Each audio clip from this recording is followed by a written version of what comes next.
Something that nobody has ever heard about, that nobody's ever seen before. This is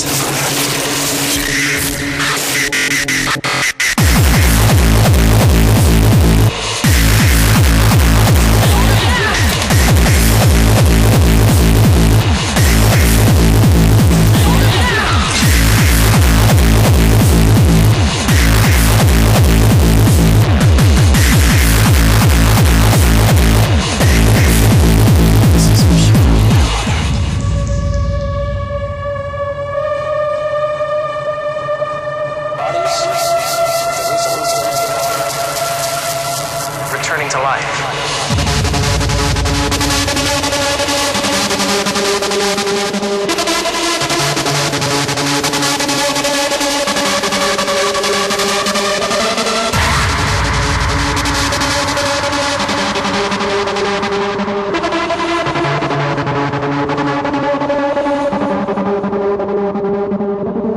And I heard, as it were, the noise of thunder.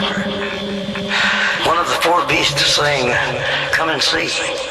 And I saw, and behold, a white horse, and his name that sat on him was Death, and hell followed with him.